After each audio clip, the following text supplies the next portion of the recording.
There's a kind of pain that doesn't leave bruises, no black eyes, no visible scars, but it cuts deeper than most people will ever understand.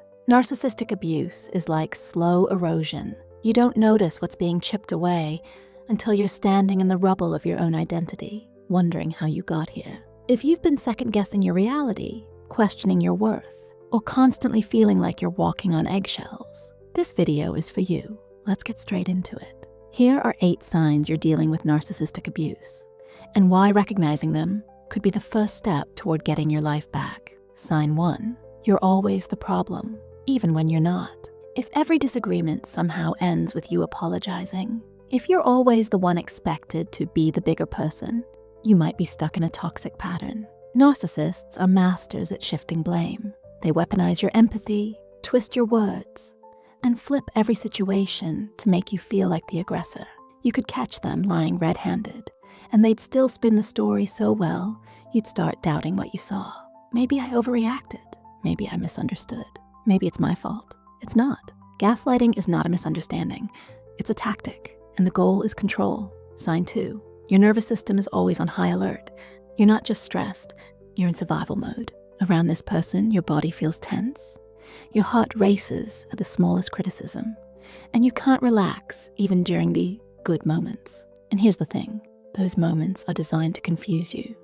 Intermittent kindness is part of the cycle. It keeps you hoping, investing, believing maybe this time things will change. But healthy relationships don't feel like constant crisis management.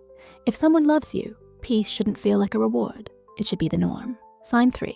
Your boundaries are treated like inconveniences. Try saying no to a narcissist. Watch what happens. They'll push, guilt trip, mock, or outright ignore your limits. Healthy people respect boundaries. Narcissists treat them like obstacles in the way of their agenda. Soon enough, you stop setting boundaries altogether. Not because you don't want to, but because it never ends well when you do. So you silence your voice to keep the peace. But real peace doesn't come from shrinking. It comes from being respected. And if your boundaries aren't allowed, neither are you. Sign 4. You feel like a shell of who you used to be. This one is quiet, but it's brutal. You start noticing you laugh less. You're tired all the time. The hobbies that once made you feel alive now feel pointless. That spark? Gone. You might even find yourself isolating from friends or lying to cover for your abuser. Because somewhere along the way, your life became about managing their emotions instead of living your own. You're not dramatic. You're not weak. You're surviving. But survival isn't the same as living. Sign 5. You're hooked, and you hate that you are. You know they're bad for you. You've told yourself it's over, maybe a dozen times, but something keeps pulling you back. This is called trauma bonding. It's not love. It's an emotional addiction created by cycles of abuse, followed by fleeting affection. The more you're hurt, the more desperate you become for validation. It's a trap, but you're not crazy for feeling stuck. You're human. And you're responding exactly the way your brain was wired to respond to inconsistent care, by clinging to crumbs and calling it a meal. Sign 6.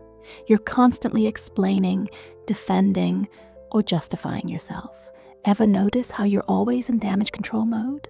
Explaining what you meant, defending things you didn't do, apologizing for how they felt, even when you didn't do anything wrong. This is not normal. You shouldn't have to submit a report for every word you speak or every move you make. You shouldn't have to prove that you're a decent human being to someone who claims to care about you. When you're constantly on trial in your own relationship, you're not a partner, you're a prisoner. Sign 7. They break you down, just to build you back up. Narcissists don't just manipulate, they manufacture chaos. One minute they're cold, distant, or cruel. The next, they're showering you with praise, affection, or grand gestures. It's confusing, and that confusion, that's the point. The praise feels like a high after being starved of it for so long. You crave it, you chase it, you forget what steady love even looks like. As long as you're hooked on their approval, they have power. And if someone only treats you well after they've torn you apart, it's not love, it's emotional control. Sign 8. Your health, mental, emotional, even physical, is declining. Narcissistic abuse isn't just psychological, it's physiological. Anxiety, panic attacks, insomnia, depression, maybe even chronic pain, fatigue, or illness. The stress lives in your body because the danger never truly ends. And yet it's common to downplay all this. You might think, It's not that bad. They've had a rough life. Maybe I just need to try harder. But listen closely. If loving someone consistently makes you sick, it's time to question what you're calling love. You made it this far, which tells me something important. Deep down, you know something isn't right. You know this isn't how love is supposed to feel. And most importantly, you know you deserve better. The truth is, narcissists don't change unless they want to, and most don't. But you have the power to change your story. The pain you're in isn't weakness, it's the signal. It's your soul saying enough.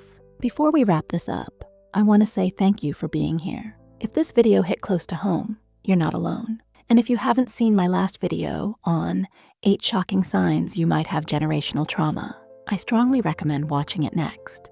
It connects the dots between what we carry and why we stay stuck in these kinds of cycles. If this video helped bring you some clarity, please tap the like button. It helps push this message to others who need it. And if you're working through any of these signs, I'd love for you to share your story in the comments. What resonated with you the most? Have you experienced any of this before? Let's talk about it. This is a safe space. You're not crazy. You're not alone. And this is not your forever. Hit that subscribe button if you want more content like this. And thank you again for watching. You deserve peace. Don't forget that.